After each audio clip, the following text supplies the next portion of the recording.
In 1642, the world was a place without engines, electricity, or rapid communication. To the people of the 17th century, the mechanics of the cosmos were hidden, viewed as a terrifying and unanswerable mystery.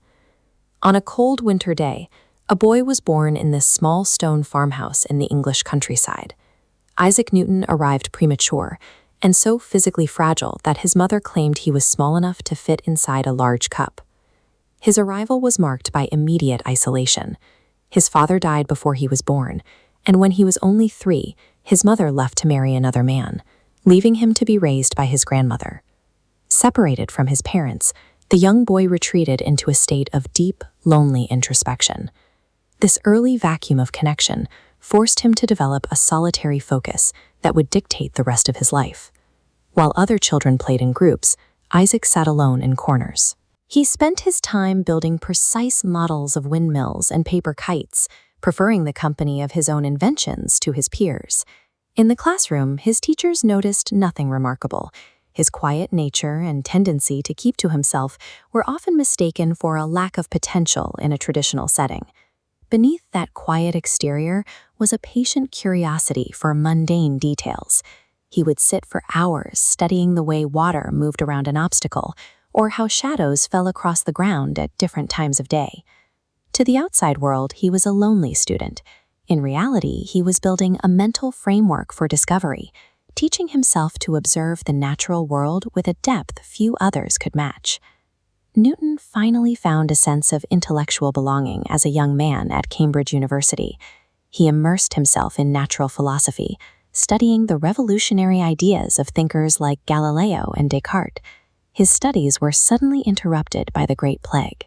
As the illness spread across England, the university was forced to close, and students were sent away into quarantine. Newton retreated to his childhood home at Woolsthorpe for 2 years.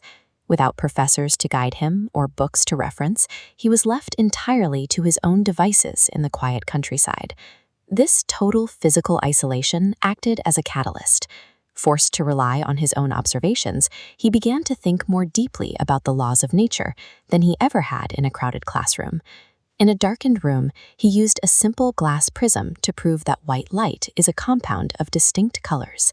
He observed that when light passes through the glass, it spreads into a mathematically predictable spectrum.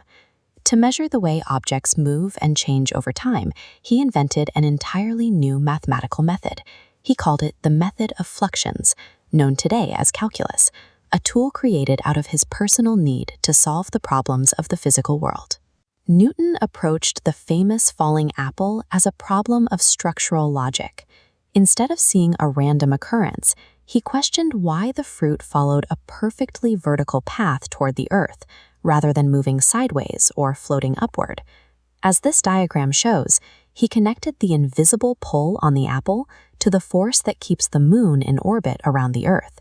He realized that the same set of rules applied to both the ground beneath his feet and the distant planets. In the stillness of Woolsthorpe, Newton discovered a universe governed by predictable forces that link all matter together, bringing order to what had once seemed like chaos. After years of refining his calculations, he published the Principia in 1687. The work formally introduced his 3 laws of motion and the theory of universal gravitation to the scientific world. His rise was swift. He was named a professor at 26 and invented the first reflecting telescope, a tool that used mirrors to provide a clearer view of the stars than ever before. Despite his success, Newton was a complicated man. He spent years in a bitter rivalry over the invention of calculus, and he devoted just as much time in his later years to the secretive, mystical study of ancient alchemy and theology. These diverse interests all pointed toward the same goal, a desperate need to find a perfect, hidden order behind the physical and spiritual worlds. When Newton died in 1727, he was buried as a revered national figure in Westminster Abbey. He was laid to rest among royalty, honored for changing how humanity understood its place in the universe. The calculations Newton performed in isolation provided the mathematical framework for modern engineering. They are the reason we can precisely map ocean tides, construct stable skyscrapers, and launch satellites into orbit. He famously acknowledged the thinkers who came before him, writing, "If I have seen further, it is by standing on the shoulders of giants."